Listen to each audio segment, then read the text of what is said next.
It's the Ralph Nader Radio Hour. Stand up, you've been sitting way too long. Welcome to the Ralph Nader Radio Hour. My name is Steve Scrovan, along with my co-host David Feldman, who today, I'm not ashamed to say, is, since this is live Zoom, he's the eye candy for this episode. Welcome, David. This is exciting. We have a live virtual studio audience. We do, and we have the man of the hour, Ralph Nader. Hello, Ralph. Hello, everybody. And for those of you who are not aware, this is something you're not going to hear in other programs. We're going to talk about slip and falls. Slip and falls, did you know, are the leading cause of accidental injury in the United States. According to recent CDC data, falls are the cause of 800,000 annual hospitalizations related to head injuries and hip fractures. Falls among older adults aged 65 and over cause over 36,000 deaths annually and $50 billion in medical costs. Most of these falls are preventable. We can all watch where we're going, choose practical shoes, or make other safety-conscious behavior choices. But like so many other regrettable, avoidable events in our daily lives, the biggest untapped potential for protecting us from slips, trips, and falls lies outside the realm of personal responsibility. The risk of falling depends on how our workplaces, homes, and public spaces are designed, workplace safety policies, and product safety standards. Our guest today will be author and leading expert in slip and fall prevention, Russell Kendzior. Mr. Kendzior is the founder of the National Floor Safety Institute, or NFSI, a nonprofit organization working to aid in the prevention of slips, trips, and falls through education, research, and standards development. He will join us to discuss where, why, and how slip and falls happen, how to prevent them, the legitimacy of slip and fall lawsuits, the role of Consumer Product Safety Commission, and the latest safety news from the NFSI. Now, today's show is co-sponsored by the American Museum of Tort Law, and we'll hear from the museum's director, Melissa Bird. After that, we'll bring our virtual audience into the conversation for a live Q&A. As always, somewhere in the middle, we'll check in with our corporate crime reporter, Russell Mokhiber. But first, let's kick things off with the director of the American Museum of Tort Law, Melissa Bird. Welcome, Melissa. Thanks so much, Steve. Welcome, everyone. The American Museum of Tort Law is proud to co-sponsor today's discussion on the Ralph Nader Radio Hour Live. And thank you all for joining us for a compelling discussion on slip and fall prevention. Our guest today is author and leading authority on slip and fall prevention, Russell Kendzior. But before we introduce Russell, we here at the museum would like to take this opportunity to invite all who are listening to visit our website, which is www.tortmuseum.org. You can take a virtual tour. You can check out our online gift shop where you can order Russell Kendzior's best-selling books on accident prevention. And also, I'd like you to check out Russell's new YouTube channel at Safety News, which is lowercase, and news is NEWZ. It is now my pleasure to introduce our speaker for today's discussion, Russell Kendzior, founder and chairman of the Board of National Floor Safety. He is an internationally recognized leading safety expert in slip, trip, and fall prevention. Thanks so much for joining us today, Russ. Thank you, Melissa. It's a pleasure to be here. Welcome indeed, Russell. Here we go again with your inevitable persistence all over the country. You've been an expert witness. You're by far the convener of concerned people about trips, falls, and the enormous pain, damage, fatalities, hospitalizations, and economic cost. Listeners and viewers, we're going to start with the physical environment. This is the physical environment of the way floors are designed, floor coverings are designed, floor chemical cleaning agents are applied, how stairs and railings and banisters are designed, footwear is involved. Before we get to more mindful pedestrian attitudes in order to try to negotiate, particularly places like nursing homes or slippery supermarket floors or auditoriums, the environment that the person is into. So why don't you start, Russell, with your effort to get the Consumer Product Safety Commission in Washington, which has jurisdiction over this, to do the right thing. First, disclosure, and second, eventually, safety standards that all flooring and other physical environment vendors should have to adhere to. No, you're absolutely right, Ralph. The U.S. Consumer Product Safety Commission, in my opinion, has a responsibility to protect all of us as consumers from products that may lend themselves to some type of hazard. In my industry, the three biggest causes of slips, trips, and falls are the floor, the way the floor is maintained, meaning the cleaning product, and of course, people's shoes. But it may be surprising to your audience that up until the NFSI came along back in 1997, there were no standards for any of those products. And that was not by accident, Ralph. That was by choice. Industry consciously opposed the development of slip and fall or safety standards for floors, floor cleaning products, and footwear. And that really was kind of my first mission, is to go out and start to develop standards. The NFSI published standards beginning in 2002. We were recognized by ANSI, the American National Standards Institute, in 2006. And we published standards under the ANSI NFSI acronym for 14 years, to the point where we became so big, so popular, that NFSI now is a peer to ANSI and ASTM and other organizations. Most of your audience may not know that because we're very unique. We just deal with slip, trip, and falls. And our petition, which, by the way, is our third petition to the U.S. Consumer Product Safety Commission, is focused on a very, very simple request. And that is that manufacturers of floors, floor cleaning products, and footwear test their products' slip resistance and simply label the products that they're selling so the consumer knows what to expect. An example of what we're talking about as far as labeling kind of looks like this. Looks like a gas gauge. The consumer will go to the marketplace. This label will be on the flooring material, the floor cleaning product, or the shoes you buy. And not everything is low traction. Some products are, moderate traction. Here's kind of a different version of the logo. Or believe it or not, there's actually quite a few products that are great, that are high traction. But this concept of simply testing to an internationally recognized consensus standard and labeling the product is really what we're asking the government to do, Ralph. We're not demanding any level of performance, but simply tell the consumer. For example, if you're an elderly person and you're cleaning your floor with a common household floor cleaner, our research, which was just concluded in January, Ralph, showed that 12 of the 17 top selling brands of household floor cleaners make your floor more slippery after you mopped it than had you not mopped it at all. And the reason for that is what you alluded to in your opening: chemicals. Chemical floor cleaners are designed to leave behind a fragrance. I mean, that's how you know the floor was mopped, right? It smells like lemon lime or pine sol, whatever it might be. But Ralph, most people don't connect the dots and say, well, wait a minute, if I'm leaving a film on the floor that's creating a fragrance, that's like perfume, it's oil. And in fact, it is. And so every time you mop your floor, you're making it less safe. But the consumer doesn't know that.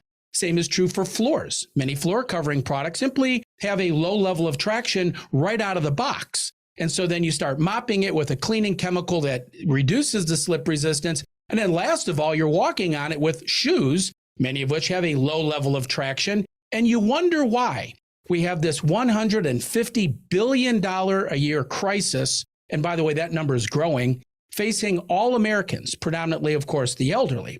But our petition is calling for the U.S. Consumer Product Safety Commission to demand and require that manufacturers of floor materials and coatings, cleaning products and cleaning agents, floor finishes, those types of things, and footwear simply test the products to the appropriate NFSI standard. We've got 11 of them or 9 of them. I forgot how many are published right now, and label the product. Ralph, our last petition failed by 1 vote. How many commissioners on the Product Safety Commission? What was the vote? Well, the previous time we petitioned, we lost by, it was a 3-2 vote. And so we got 2 votes and 3 were opposed. The tiebreaker, of course, was the chairman, Commissioner Burkle. She's gone. In fact, the majority of the commission has been restructured. We feel now, because the crisis has just gotten worse. And by the way, in the opening, you're right, Steve, it's not 36,000, it's 42,000. That's how many people died in 2020. 42,000. That number's doubled, Ralph, since 2005 and quadrupled since 1995. And so you connect the dots. We have a massive crisis. In fact, we were talking about this over the break. The risk of dying from an accidental fall is almost exactly the same as dying in an automobile crash. Think about that. As many people die in car crashes today as they do from a fall. That's just unacceptable. And part of that reason is because there's been no emphasis on fall prevention. And there's been billions of dollars spent, in great part, Ralph, due to your effort and your energy to make the automobile industry step up and produce safer vehicles. Just stop blaming the driver, or in my case, the pedestrian. Let's talk about it, because it's the same human factors engineering, the relation between the human being and the physical environment. Now, fighting you tooth and nail before the Product Safety Commission, which is why you've been blocked, is led by the flooring industry. They just don't want to be told to make their floors have better traction. And this is a scientific and engineering situation. It's not a hunch. And they fought you. Who are the culprits here? Why don't they just say, hey, it's not that hard to make our floors a little bit more reflecting traction? Why are they fighting you? Well, it always comes down to one thing, Ralph. It was why you were being fought. It's liability. It's that plain and simple. The flooring industry, predominantly led by the ceramic tile industry, specifically the trade association for ceramic tile called the TCNA, it's basically a multi-billion-dollar association made up exclusively of manufacturers and individuals who promote the sale of ceramic tile who opposed it. And my theory as to why is because a lot of what they manufacture is made offshore with very low or very poor quality control measures. And so one tile out of a box might have a particular level of slip resistance, and then the tile right after it in the box might have a different level of slip resistance. So for them to actually perform testing and labeling, well, that presents liability. And I'm speaking to what I know because they have openly opposed our petitions twice. They sent their army of attorneys to Washington, D.C. and lobbyists to vehemently oppose what we're doing. In fact, every manufacturer of ceramic tile, vinyl floors, wood floors openly opposed the NFSI's proposal, which, by the way, was just, again, can you test and label your product? That's all we were asking for. But Ralph, it comes down to liability. They understand that if in fact they started labeling products, the consumer would wake up and understand that many of the products they're selling are dangerous right out of the box. Kind of like the cigarette industry in the 60s. Remember, Ralph, when they would tell people cigarettes were health food, it has menthol, it's good for you. Well, that's kind of where we are today. Manufacturers of flooring materials generally want the consumer to think that all floors are safe. I mean, how else can they be sold? But they really don't want to test and label because, Ralph, they know that many of the products that they would test and label would fall into that low traction category, and that presents liability.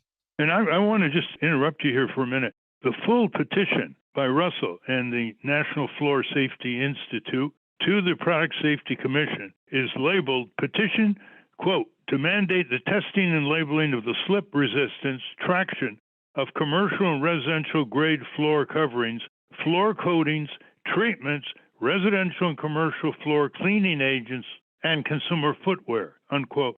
I want to get on the footwear issue in a moment. I have some things to say about that myself. How can they get the full petition? Give the website for the National Floor Safety Institute that you founded. Yeah, if anyone wants to go to our website, it's NFSI, that's Nancy Frank Sam Indigo, .org, NFSI.org. And on the main page, you'll see a news section. It was just released, and you can download the entire petition that has been submitted to the Consumer Product Safety Commission. You can also participate in the public review process, the process whereby the commissioners are asking members of the general public for comments. I mean, as you know, Ralph, all those in opposition, they are well prepared. They submit their public review comments in opposition, oftentimes with just ridiculous reasons. And it's important that the people of our country have a voice and that they be represented, and that the safety of these products that are contributing to 6 million hospital emergency room visits a year need to be better managed. And not to mention the cost, Ralph. I mean, $150 billion, $50 billion just in Medicare and Medicaid, nursing home admissions. We can go down the list. Our petition is 23 pages long, and the majority of that is just the data. Interestingly, the data produced by the U.S. Consumer Product Safety Commission. It's their data that says this is a crisis. This issue affects everybody. If I was to say the first question we're going to have after you finish your excursus, Russell, we're talking to Russell Kenzior of the National Floor Safety Institute. If I said the first question is restricted to anybody who over the age of 18 has not tripped or fallen, there wouldn't have been anybody connecting with Hannah because there's nobody who hasn't experienced no falls. So the tragedy is that there's not enough media coverage of this. In fact, most of the reference to falls are in obituaries when the cause of death is given complications from a fall. How many times have you heard that? Complications from a fall. So let's talk about footwear. Over 50 years ago, I got interested in spike heels. The actual damage of spike heels to the floor covering of aircraft, passenger aircraft, came to the attention of the airline industry and the trips and falls from that. Now, the spike heel has survived as a misogynistic product, has survived the women's liberation movement, and is still thriving. It gives podiatrists nightmares as well as a lot of business. And that's not the only problem with footwear. There are high-priced shoes like Hubbard who say to their customers, if you want extra traction on this $300 shoe, you have to pay $35 more.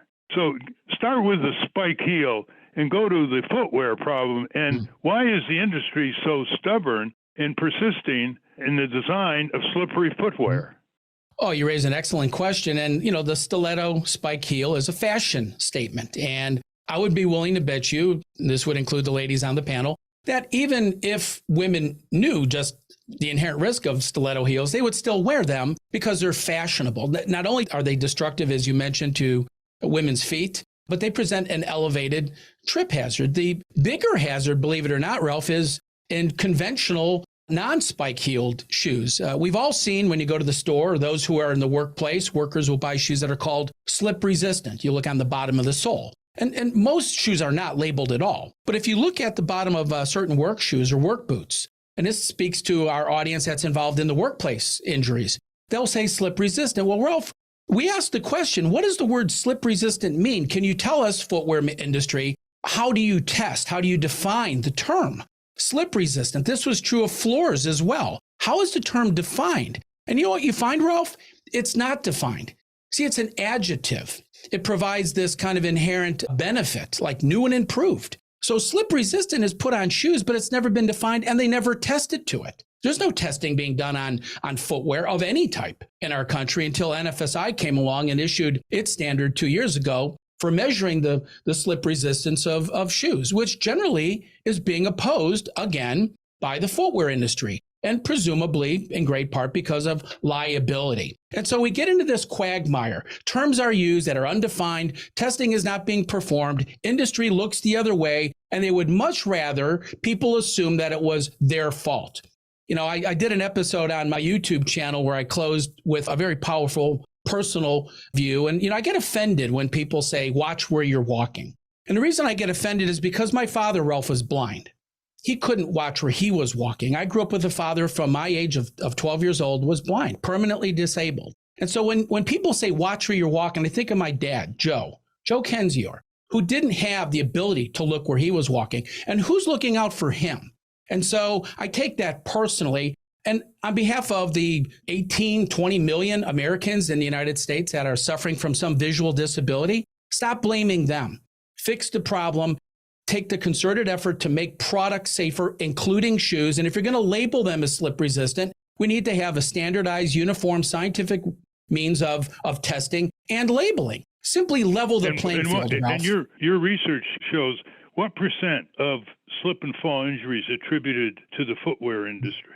About 24%. In fact, if you take flooring, floor care, the floor itself, and shoes, footwear, that will summarize about 74% of all causation of slips and falls. Imagine that. Just by addressing what we're asking the Consumer Product Safety Commission to address could prevent up to 75% of injuries. Talk about your subject in the workplace context. What about workers? Workers, sad to say, Ralph, are oftentimes the least regarded only because of the insurance cycle. People will say, and when I started the NFSI and I would go to property owners, business owners and say, how big is your slip and fall problem? Restaurant chains. And they'd say it's real big. That's why we have insurance. You see, Ralph, their solution was just insurance. And so businesses that are employing folks that will have a slip and fall, workers' comp claim, et cetera, that's just an insurance claim. Well, my view is you're jeopardizing people's health and safety, many of which die from falls, and you're just looking at it as an insurance claim. Where's the human impact here? And so I would be willing to bet you, Ralph, that the biggest beneficiary of our labeling concept for footwear will be workers, because they'll then have the benefit of knowing that the shoes they are wearing in their particular workplace offers a safety benefit. Going back to the term slip resistant. Slip resistant on what? If you're working in a fast food chain and your flooring conditions is water and grease, well, that's very different than if you're a construction worker working on a job site with dirt and lumber and gravel. What is the shoe slip resistant on? And so we're just trying to bring clarity. And the biggest beneficiary, Ralph, in my opinion, to the footwear process will not only be the consumer, of course, that's buying dangerous shoes today, but the workers in the workplace who have been a silent voice, have been one of the most highly impacted victims of slips and falls are those people who are doing their job every day, who sadly experience a fall, and they're totally disregarded. They're just seen as an insurance claim. Let's look at the military shoes, that are contracted out for production. They're supposed to be very practical, no fashion involved, boots, low cuts, dress shoes, etc. I remember in the Army, the low cuts were as slippery as can be, but the boots were a little bit better. Has there been improvement over the years? The Pentagon can lay it down. They can just say, here are the specifications. We don't want our soldiers to be slipping, falling, tripping. What's the scene there? Well, the scene has changed a bit. I was contacted several years ago by the DOD. They put together a committee, a group who's studying this very subject. And part of that came because of all these wars that we've been involved in. A combat boot, say in the Gulf, where soldiers are walking on sand, that's got to offer a different level of performance than, say, somebody walking in a jungle environment or a wet environment, or even different is walking on a building or on a ship. And so they did assemble a committee. And sad to say, Ralph, I think that's kind of where it got stuck. I mean, I got a little boisterous, to be honest with you, when I was on the call. They were being kind of lulled by the European. There's a European standard for shoes that's pretty much hollow, doesn't really offer a lot. And they were being courted by the Europeans to adopt their standard. And I said, well, wait a minute. My understanding is if you're an American and it's our Department of Defense, you follow U.S. standards. Why are you going offshore? Why are you going to China? Why are you looking for third-party sources of information when we have it right here in the United States? And I think that changed the kind of trajectory, if you will, Ralph, of this committee. But you're right. There's a very wide range of different types of shoes. Frankly, for your audience knowledge, the vast majority of footwear is manufactured offshore, predominantly in Asia. Number one country, of course, is China. And so very, very few of the shoes that you're buying today are actually made domestically. They're all offshore, and there are no standards. They don't really test. And look, Ralph, quality control in many Asian countries is very poor, if it exists at all. And so that all jeopardizes public safety, specifically for footwear safety. Well, you talked a bit about liability. Let's talk about the lawsuits that you participated in as an expert witness, and a number of them prevailed. I think our listeners are interested. What are the fact patterns that can nail liability onto, say, a supermarket floor or other large defendants? Give us some examples without going into too much detail, some of the scattered cases that you've been into. Ralph, I wrote a book about this. It was called Floored, Real Life Stories of a Slip and Fall Expert Witness. And I get calls every day from attorneys. I've been retained in over 1,300 slip, trip, and fall cases, and that's all I do. Many of these cases are very, very small, and I'm a bit expensive, so I can't help. In fact, I wrote a fourth book, just came out a couple weeks ago, called A Lawyer's Roadmap to Slip, Trip, and Fall Litigation. Buy it on Amazon for $15. Another plug. But I've worked on a lot of cases, and they all follow the same basic pattern.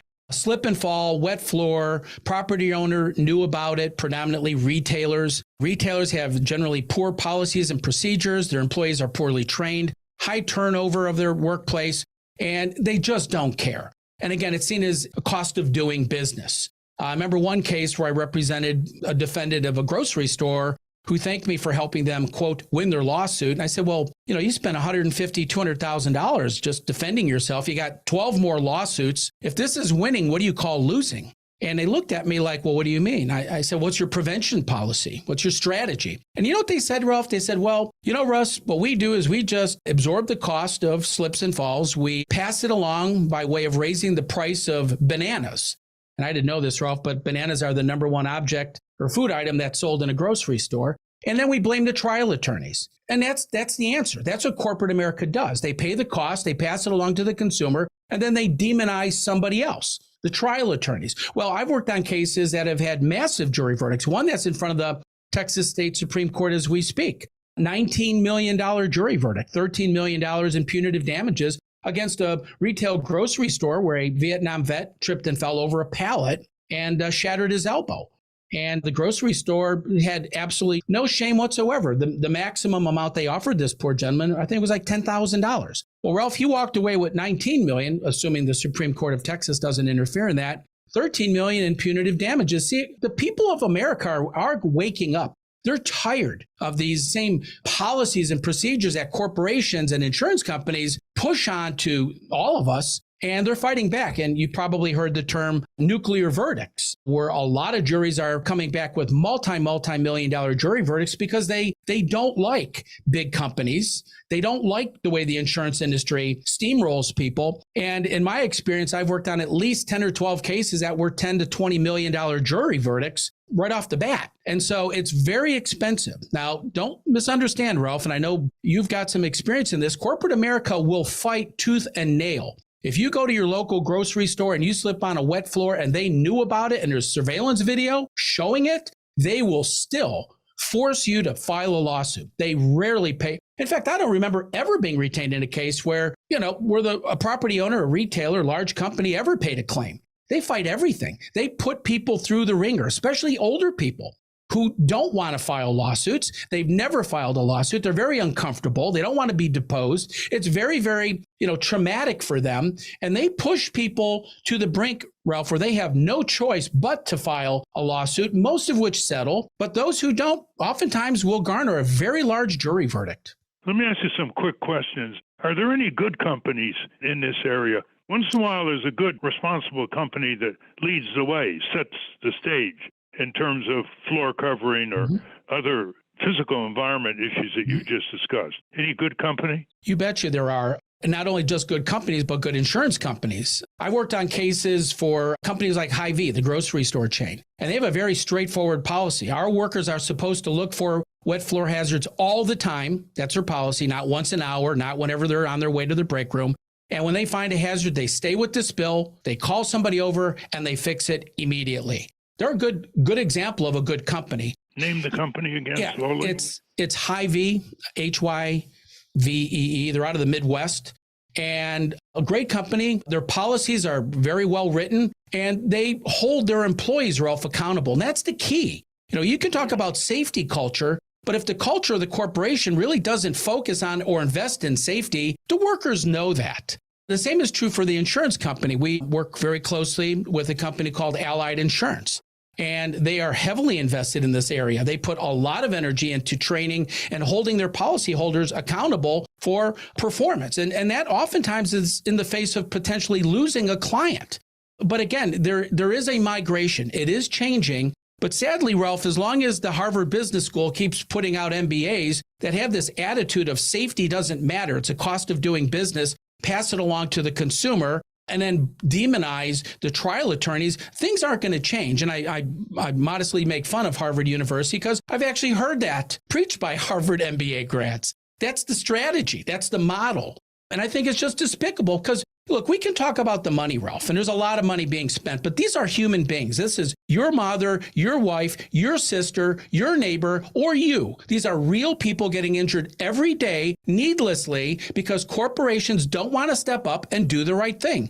We're talking with Russell Kensure, founder of the National Floor Safety Institute. He makes an expert witness, but he also deals with prevention. He's pushing the Product Safety Commission and other consumer groups to engage in this effort to prevent. That is, to have safer physical environments and more mindful activities by everybody who walks. So before we go to the questions, just a couple quick ones. Tell us about the stairs, design of stairs and adequate banisters and railings and stair coverings. And also tell us about what you think the Product Safety Commission is going to be doing, since you know all the commissioners now that are in charge. Yeah, I think the position NFSI is in right now with our petition is very, very good. And that's in great part because the problem has gotten worse. And the time has come to take action. Our country financially, I don't have to tell the audience, is in dire straits. We've got inflation. We've got a lot of financial pressure on people, on businesses. And I think this is a good time to really address savings. As far as stairs and banisters, Ralph, one of the biggest reasons for falls on stairs is because, believe it or not, the code enforcement people miss stuff all the time.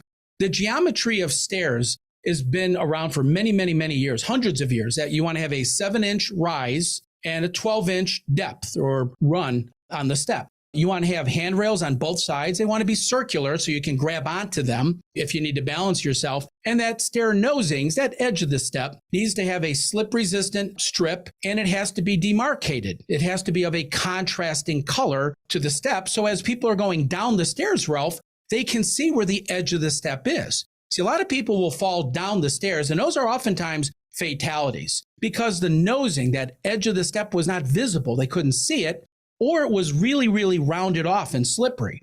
And so keeping stairs and floors safe is not hard. It's actually quite simple. But a lot of the reason why people have stairway falls is because they're living in a building that's very, very old. It hasn't been, updated. It hasn't been kept up. People will put carpeting on stairs. And that's a bad idea because carpeting along that nosing, that edge, becomes very slippery. And most of us know what it's like kind of as a kid running up the stairs in your home with your stockings on. You hit that edge and down you go. But, that's when you're a kid. Imagine you're 75 or 80. You hit that edge, you go down the stairs, and you're probably going to die. You're right. Hip injuries, 95%, according to the CDC, of hip injuries are directly caused by accidental falls. And so, there's another problem that everybody experiences. You're walking up 6 or 7 flights of stairs to a home, and there's no banister. Right. There's no railing, and it's pretty steep. So that's the homeowner's responsibility, or the apartment building's responsibility.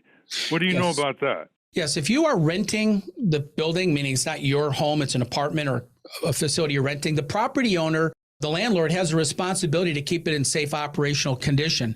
There's actually a existing building code that covers existing properties, buildings in this particular area. And that, you want to make sure that not only just is there a banister, Ralph, a handrail, but it's firmly affixed. I've had lawsuits where a person would be in the hospital coming down the stairs, grab the handrail, and the handrail, Ralph, would pull out of the wall. And they go down the stairs with the handrail in their hand. Very common problem because they haven't been inspected. There may have been damage and it was improperly maintained. And so you're grabbing onto the handrail, the guardrail, depending on the condition, thinking it's there to help stabilize you when it actually fails.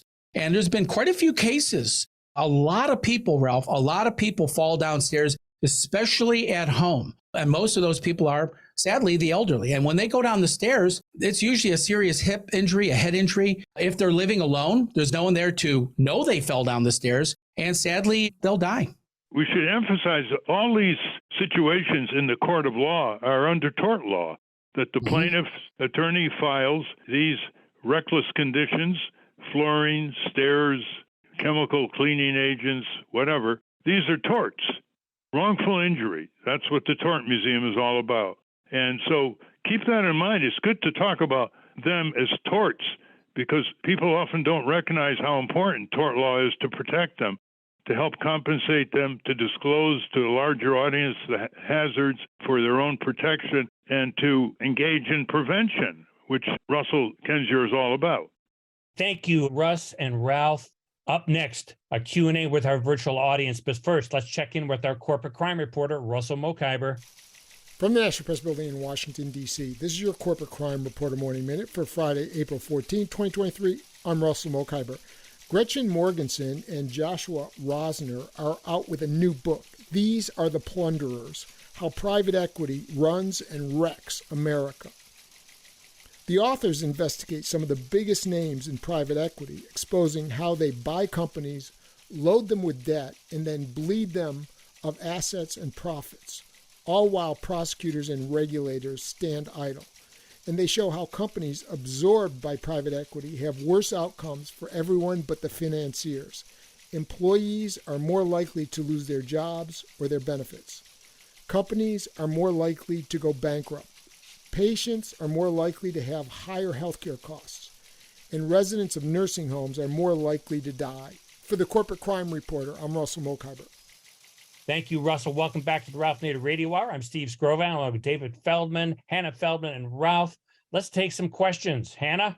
Our first question comes to us from Ali Sadat. Thank you, everyone, for this great program. Has there been any effort to encourage TV public service announcements to air commercials on educating the public on the risk for falls, such as using the right carpets or slippery floors? And especially, I see this a lot at like my rehabilitation unit, the side effects of medication. Good question. Sadly, no, not that we haven't tried, but we've all seen the television program, no matter where you live, local television. Tonight at 7, woman caught on surveillance video putting water on a grocery store floor, staging a fake slip and fall event. We've all seen that. You've never seen, none of you, none of us have ever seen a legitimate story on mainstream media news about the legitimacy of slips and falls. It's always the one side. It's always fraud. And to your question, public service announcements are hard to find. They're hard to get. Number one, there's a lot of competition for them, but there's just been a resistance to even have a dialogue on the subject of fall prevention, in great part because it's seen as liability. Nobody wants to talk about it. And therein lies the problem, Ali. There's the dirty little secret. I was going to ask Ralph a question, ask any of you, what do you think the most dangerous shoe is in the world? What's the number one most dangerous type of shoe? Ralph was alluding to stiletto heels. It's actually not stilettos. What do you think? I'm going to go the opposite direction. I'm going to say the sneaker. Flip-flop. There you go. And the most widely worn shoe, right? I mean, it's like the official state shoe of Hawaii and Florida and Texas in the summer. It is the most widely worn shoe, and it is the most dangerous.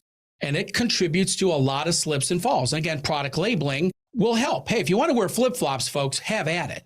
But understand, they're not safety shoes, okay? Most people don't realize that until it's too late. Our next question comes to us from John Leonard. Hi, my question is, don't frivolous lawsuit procedural requirements intentionally hamper legal representation disproportionately to very old people, since the recompensable values of their lives are effectively nil? Isn't this unconstitutional in some way? Well, it's discriminatory for sure. And you brought up an interesting phrase, frivolous lawsuits. I mean, every defense attorney thinks a slip and fall lawsuit is frivolous, right? They don't want to get in front of a jury. In fact, I ran into a safety vice president of a major retail store at a cocktail party and said, hey, you get slips and falls all the time. What are you doing about it? You know what he said? Tort reform. That's their answer. And so put as much pressure on the legal system, exploit the legal system, but do not accept that this is a preventable injury, that there actually is negligence or failure to provide a reasonably safe surface. And when it's all said and done, blame the victim. It's easy to blame old people, right? I mean, it's easy. Well, older people have gait restrictions, just make light of it. Yeah, it's, old people fall a lot. How often do you hear that? But yes, it is I think it's discriminatory. Ralph, I don't know if it's a legal question for you. No, it's the way the tort system law of damages operates, because they have less wage loss. They're retired. They don't have much future projection of wages. However, there is pain and suffering. So that's often what the tort lawyers focus on, as well as medical expenses. Thank you for your question. Our next question comes to us from Monica McGann. My name is Monica McGagan from Easton, Pennsylvania, and is my wonderful landlord of 40 years who prefers to keep the rent low in order for me to fix up things. Is he responsible for putting an extra railing on our 3-floor stairwell? It is on one side and a bit weak on the bottom. And I'm 70 years old, so I am concerned how to share in the responsibility for putting another railing up. To answer your question, Monica, yes, they are responsible, but it begins with you writing a letter, specifically requesting that he install a handrail or do an inspection and an installation of a handrail. So it starts with the paper trail.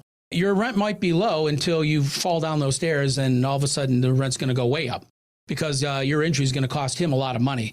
So I would say, write him a letter telling him you're concerned about the handrail safety. You would ask that he install another handrail. After all, it is his property.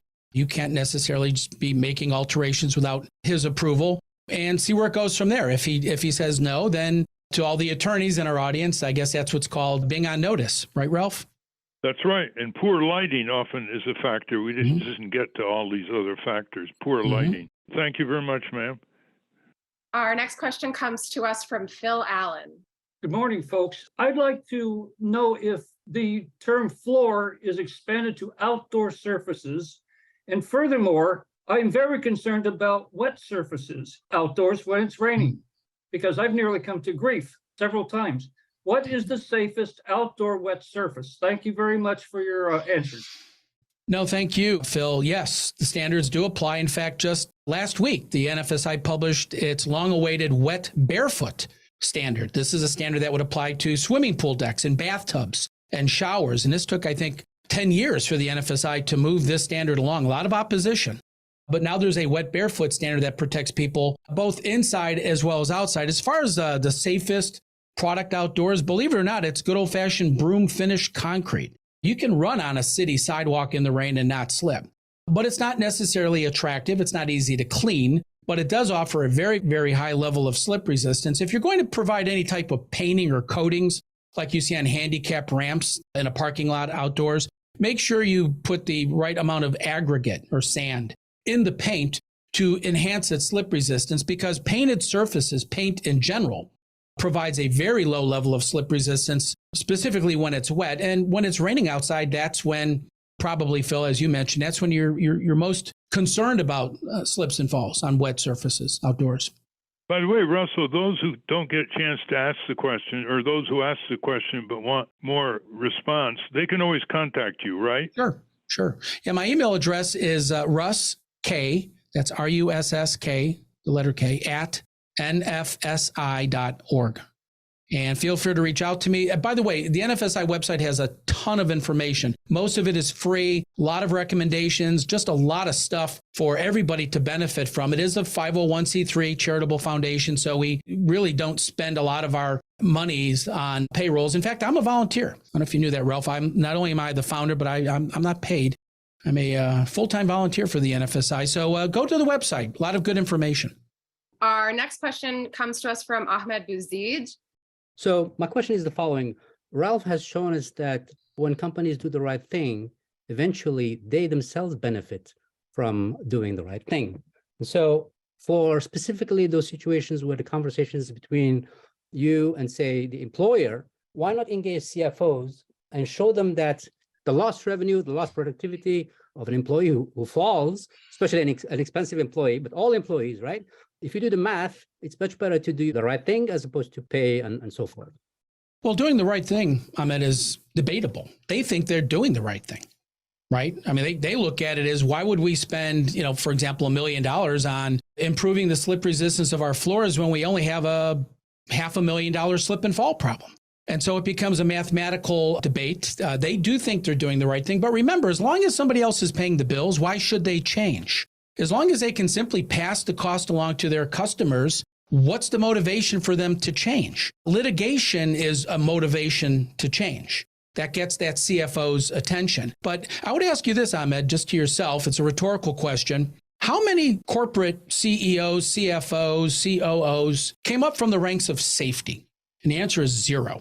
They're not safety people. They don't think like safety people. They're corporate people. They've been trained in business, and they understand that in order to cover losses usually means cutting payroll, cutting jobs, reducing product size, whatever it might be. It's everything but safety.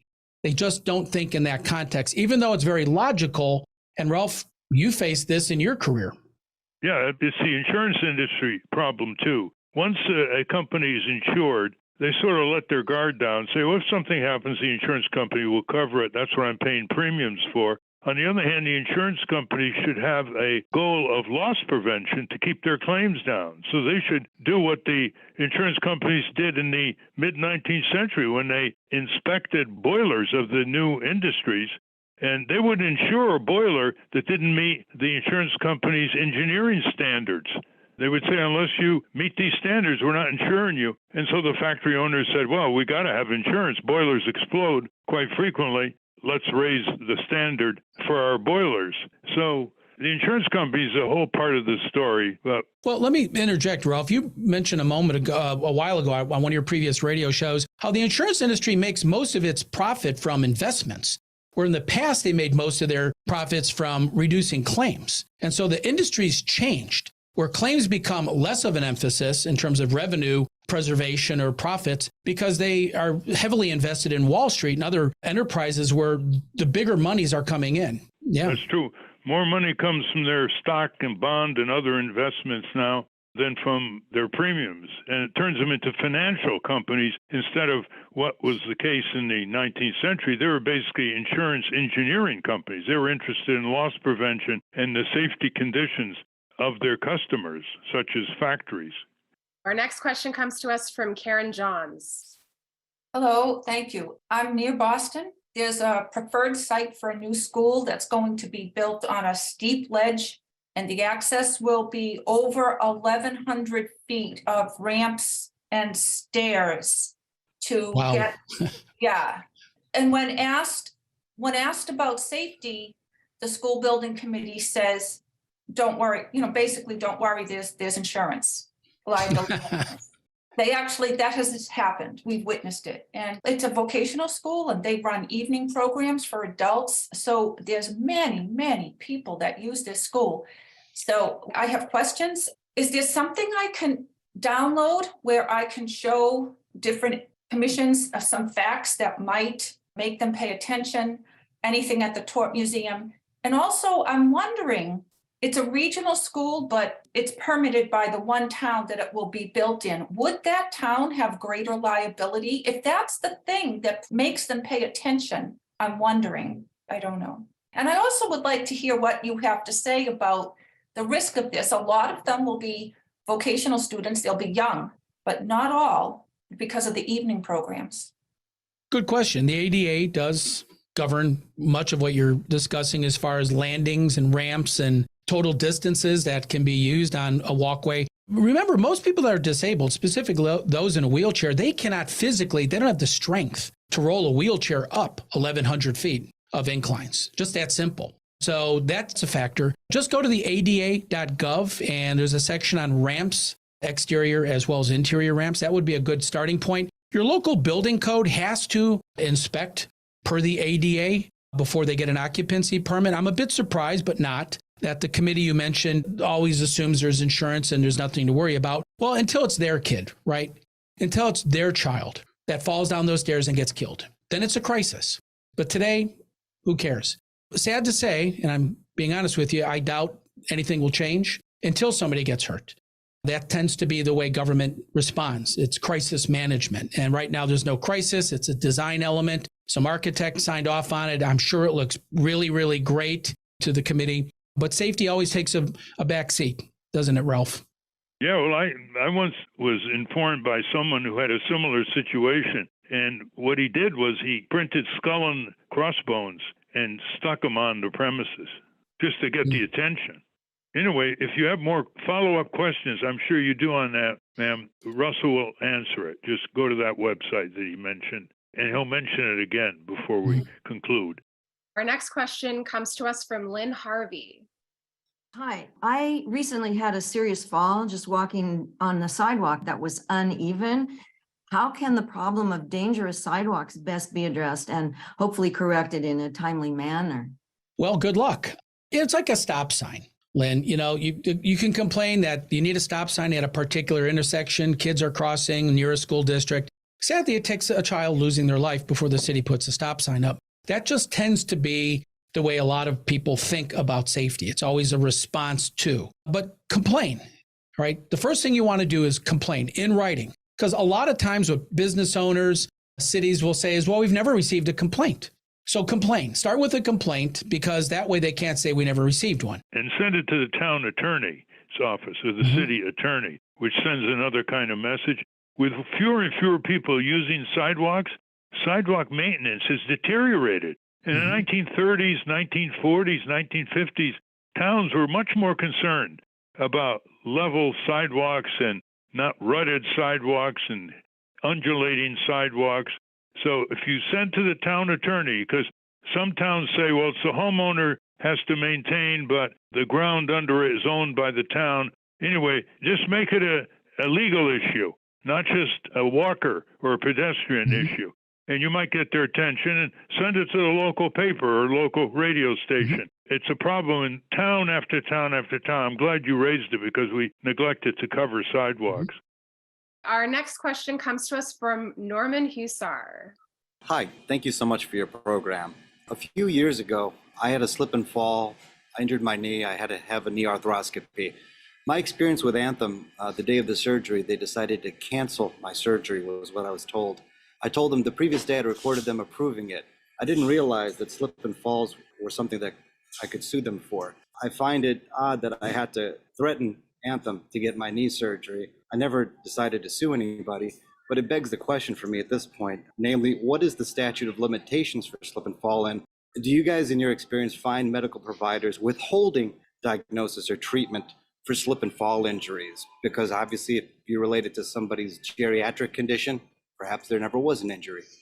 In Texas, the limitation is 2 years. I don't know what it is in other states. Ralph, you might be able to address that, but it's 2 years. Well, they usually go from 2 years to 3 or 4 years. The corporations go to these state legislatures to shorten the statute of limitation. So you have to be very careful, but most states is 2 years to 3 to 4 years. You have to check the state. That's not hard to do. That's pretty clear on the website of the state government. And what about the rest of his question, Russell? Yeah, the medical community, I don't have to tell you, we live in a world where medical costs are very, very high. The insurance industry, again, plays a significant role in each of our healthcare decisions. And you may have actually have a case against your insurance provider if you were denied appropriate medical care for a reason that was illegal. But then again, that gets back into the legal realm. So probably good advice would be to contact an attorney, run by what you just said to us, and see what they would have to say. Our next question comes to us from Byron Block. Okay. Hi, Ralph. Good to hear you with your wonderful advice, and as well as from Russell. It's a terrific show, and I really appreciate it.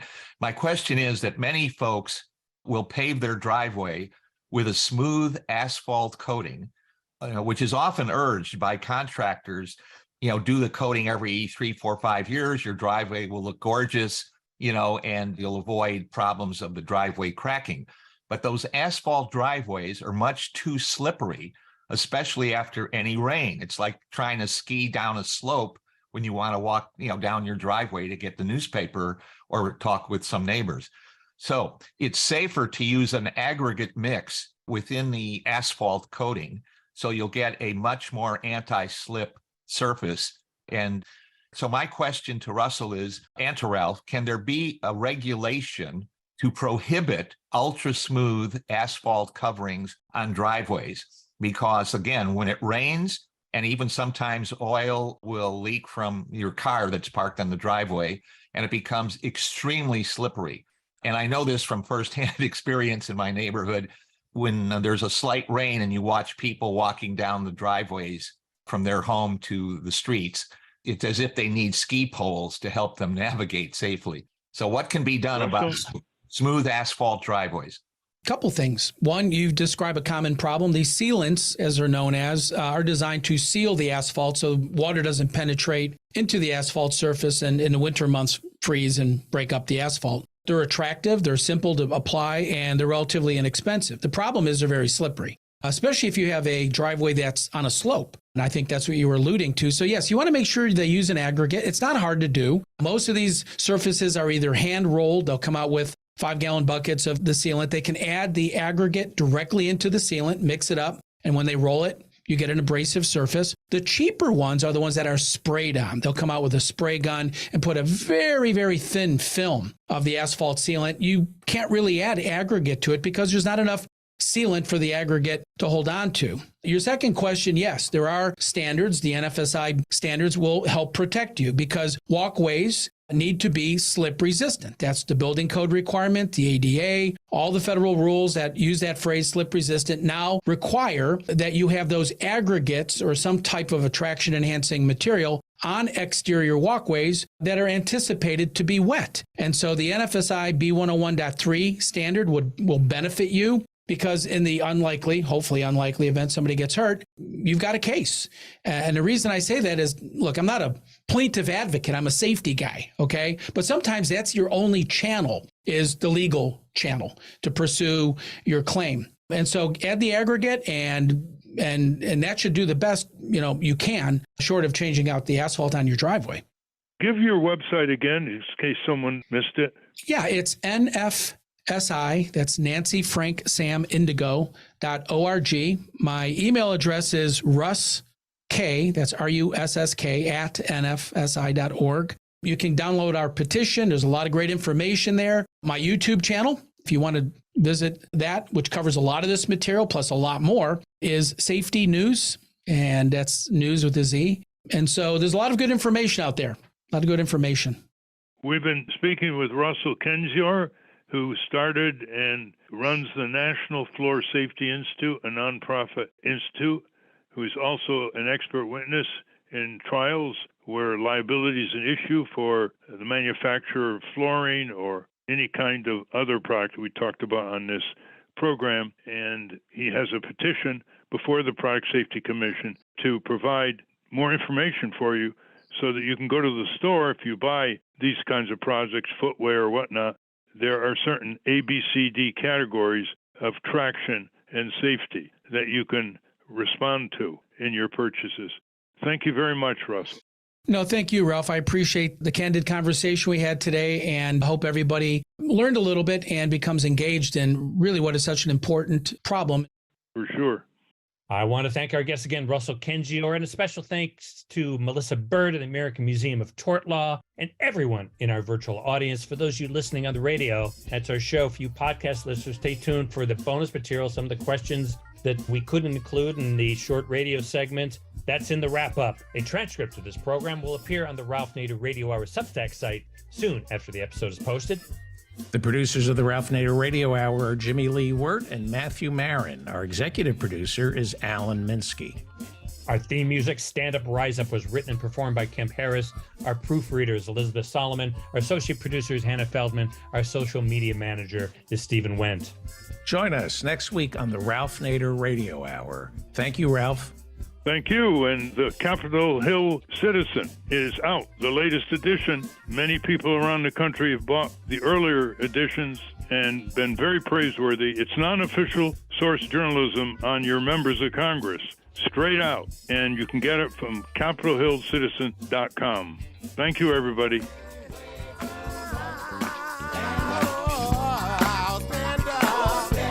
Step up, I think you should step up. Rise up, and you rise up because you have the power. Stand up, stand up. You've been sitting stand up, stand up.